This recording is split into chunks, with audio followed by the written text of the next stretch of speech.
veut c'est le Barça. Agis comme nous jusqu'à l'au-delà.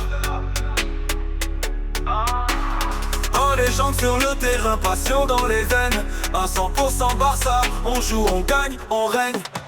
Barça. Hello la team, j'espère que vous allez bien et que tout se passe pour le mieux pour vous.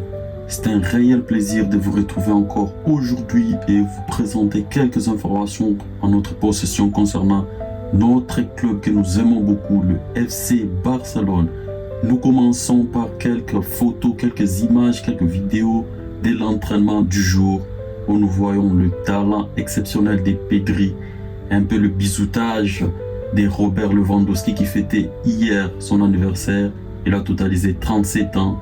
Le PP du club, le PP de l'équipe, les PP qui encadrent les jeunes, c'est une bonne nouvelle pour nous car les talents est là toujours, mais également la sagesse. Nous rappelons de la dernière conversation entre Lewandowski et Casado, lui qui rassurait Casado en disant il serait mieux qu'il reste cette saison, il aura plus de temps de jeu car la saison est longue. Nous savons que la montée en puissance des Frenkie de Jong qui est redevenu le Frenkie de Jong de l'Ajax d'Amsterdam fait en sorte que Casado puisse perdre le temps de jeu et nous savons qu'il y a Marc Bernat également qui est de retour, ce qui veut dire qu'il y aura une forte concurrence au poste de numéro 6. Il y a De Jong, il y a Casado, il y a Marc Bernat, ce qui veut dire qu'il faut vraiment se donner à 1000% pour être dans l'équipe. Nous passons à la nouvelle concernant Casado qui est dans les viseurs de l'Olympique de Marseille. Marseille qui est à la recherche d'un renfort au milieu de terrain, cherche un joueur polyvalent qui pourrait jouer en 6 mais également en 8. Et leur œil c'est sur Marc Casado, les jeunes talents du Barça des 21 ans, 36 matchs et un but toute compétition confondue la saison passée et dans le viseur de l'Olympique de Marseille. Et Marseille qui s'est séparé d'Adrien Rabiot mais également des l'ailier britannique cherche à renforcer son équipe. Il y a Rabiot qui doit partir, mais qui pour le remplacer et leur dévouement c'est au FC Barcelone sur Marc Casado. Espérons que celui-ci restera au club car il est aimé par les supporters. C'est un enfant du club, il est formé à la Masia et moi personnellement j'aimerais vraiment que Casado reste. La saison passée il nous a montré des très belles choses et je pense vraiment que c'est quelqu'un qui pourrait beaucoup apporter au Barça. Il n'a que 21 ans, De Jong en a 28 aujourd'hui, ce qui veut dire l'avenir c'est Casado. La différence est de 7 ans et c'est beaucoup. Mais pour moi c'est important de garder les jeunes joueurs. C'est vrai nous sommes heurtés par la situation financière du Barça qui n'est pas bonne, mais pour moi en tout cas c'est mieux de garder les jeunes joueurs, notamment Casado. Hansi Flick qui répond à la rumeur de l'Olympique de Marseille concernant Marc Casado et l'entraîneur allemand du FC Barcelone dit j'ai parlé avec lui, il a parlé avec Casado, il ne veut pas partir et je ne veux pas qu'il parte. La saison sera difficile et nous avons besoin de tous les joueurs dont nous disposons actuellement. Il apporte de la confiance dans le groupe et c'est ce que j'attends de lui. Ce n'est pas une gestion difficile pour un entraîneur, mais nous avons besoin de tous les joueurs, dit l'entraîneur allemand. Et c'est vrai, ce n'est pas une décision compliquée déjà pour Casado car il est aimé au club, tout le monde l'aime, mais ce n'est pas aussi difficile pour Flick car ce n'est pas une star. Si c'était un joueur comme Lamine Yamal, Lionel Messi à l'époque, Neymar, Suarez, ces genres de joueurs, ce n'est pas facile car il y a l'ego. Ce n'est pas du tout facile de gérer des stars. Et ainsi Flick a la chance d'être dans une équipe remplie de jeunes talents, ce qui veut dire il n'y a pas vraiment des stars des niveaux des Messi, Suarez, Neymar, Iniesta. Voilà, c'est une bonne nouvelle quand même pour lui d'être dans un vestiaire comme celui du Barça où il n'y a que Robert Lewandowski, bien que je sais que ça risque d'être un sérieux problème aussi avec Lewandowski cette saison s'il n'est pas bon. Je pense que Flick pense titulariser les joueurs les plus performants à l'entraînement. Et si Ferran Torres se distingue, il pourrait être plus titulaire que Robert Lewandowski. Et là, on risque de voir des tensions au sein du club, dans le vestiaire. Et sachant déjà que Flick et Lewandowski se connaissent depuis au Bayern Munich, espérons qu'il n'y aura pas d'inconvénients, qu'il n'y aura pas de problèmes aussi sérieux dans notre club. C'est tout ce que nous souhaitons car nous voulons vraiment aller au bout dans toutes les compétitions cette saison, les triples au niveau national, mais également la Ligue des Champions qui nous échappe depuis 2015. Sans oublier que ces dernières années, nous avions été humiliés en Ligue des Champions. Nous avions même joué la Ligue Europa où nous étions également éliminés. Donc notre objectif est vraiment de faire mieux que la saison passée, ce qui veut dire gagner la Ligue des Champions. L'objectif de tout club, de toute personne qui veut aller loin dans la vie, c'est de faire mieux que le passé, de faire mieux que ses parents. Et là, en tout cas, le Barça a intérêt à faire mieux que la saison passée, c'est-à-dire gagner cette Ligue des Champions. Nous avons également une information concernant deux joueurs qui pourraient aller vers Cône, le club entraîné par un ancien Barcelonais, Cesc Fabregas.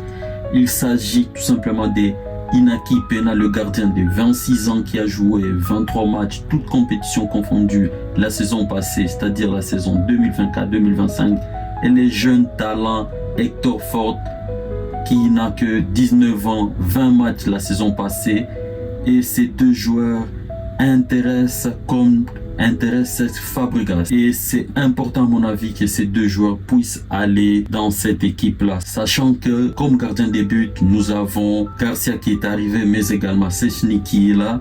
Et Ter Stegen n'est pas parti. À mon avis, Iñaki Peña, c'est important pour lui d'aller jouer ailleurs car c'est un bon gardien. Et concernant Hector Fort, je pense que c'est important également pour lui de partir parce qu'il y a l'intouchable Jules Koundé qui a un niveau exceptionnel à ses postes. Mais également, il y a Garcia qui joue à ses postes, qui dépend également et qui est bon. Ce qui veut dire Hector Fort risque de manquer du temps de jeu. Et le football, on est plus bon lorsqu'on joue beaucoup. Et cela veut dire que Hector Fort, pour gagner en maturité, pour gagner en expérience, il serait mieux qu'il aille dans un club où il va plus jouer. S'il passait 2 saisons en Com, après cela, il pourrait retourner au Barça. Je sais que Cesc Fabregas va beaucoup l'aider car Fabregas, le jeu qu'il pratique, il est presque identique au jeu pratiqué par les Barça. Et c'est un enfant de la Masia, il connaît le tiki-taka, bien que le jeu des flics n'est pas exactement le tiki-taka, mais en tout cas c'est un jeu qui colle presque avec celui du FC Barcelone. Raison pour laquelle je suis totalement d'accord pour que ces deux joueurs puissent partir en Italie cette saison. Et cela pourrait également aider le Barça concernant sa masse salariale, car le champion d'Espagne cherche à libérer de la place. Et le départ de ces deux joueurs pourrait vraiment aider l'équipe à avoir un peu plus d'espace pour permettre l'inscription d'autres joueurs. Jules Koundé a répondu enfin à la question qui lui avait été posée une fois de plus lorsqu'il était en sélection, lorsqu'il était en équipe de France lors du dernier rassemblement. On lui a posé la question concernant Ousmane Dembélé et Lamine Yamal. La question lui a été posée de savoir qui mérite le plus le ballon d'or. Et sans détour cette fois-ci, il a répondu en disant « Vous me mettez dans une position difficile, mais je vais être honnête en disant qu'il le mérite. » Et dès qu'il s'agit également, il a parlé de Lamine Yamal. Et c'est vraiment également, je suis d'accord. Pourquoi quand on regarde le premier critère qui parle des joueurs frissons, pour moi, les joueurs frissons, c'est lui qui a beaucoup plus impacté son équipe, celui qui a été plus vu, c'est Lamine Yamal. Pourquoi je l'ai dit? Nous allons parler de l'Inter de Milan, l'équipe que les deux clubs ont fait la saison passée, mais également l'Atlético Madrid. Les joueurs de l'Inter de Milan, après avoir joué contre le Barça, ils avaient dit nous n'avions jamais vu un joueur comme celui-ci. Il nous a marché dessus. Ils ont parlé d'un joueur. Mais lorsqu'ils ont perdu contre le Paris Saint-Germain en finale, ils ont dit ils n'ont jamais vu une équipe qui a roulé sur eux comme le Paris Saint-Germain. Ce qui veut dire pour moi, de l'autre côté, ils ont parlé d'une équipe, c'est-à-dire le Paris Saint-Germain. Et en demi-finale, c'était un joueur. Et ce qui est important ici, c'est la récompense individuelle. On parle d'un joueur, on ne parle pas d'une équipe. S'il faut récompenser le meilleur club de la saison, évidemment, c'est le Paris Saint-Germain. Mais s'il faut récompenser les meilleurs joueurs de la saison, les joueurs frissons, évidemment pour moi, c'est Lamine Yamal. Voilà les amis, merci de nous avoir suivis. Je vous suggère de liker, de partager la vidéo, de vous abonner massivement. Je constate qu'il y a beaucoup de gens qui regardent. L'algorithme montre qu'il y a beaucoup de gens qui regardent la vidéo sans être abonnés. Je vous suggère de vous abonner, de liker, de partager afin de nous donner plus d'énergie et force, de vous trouver toujours les informations qu'il faut. Voilà, prenez soin de vous et la paix chez vous. Visca Barça.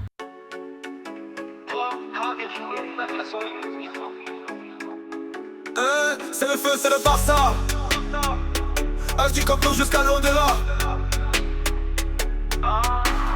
Oh, légende sur le terrain, passion dans les veines. À 100% Barça, on joue, on gagne, on règne. Barça.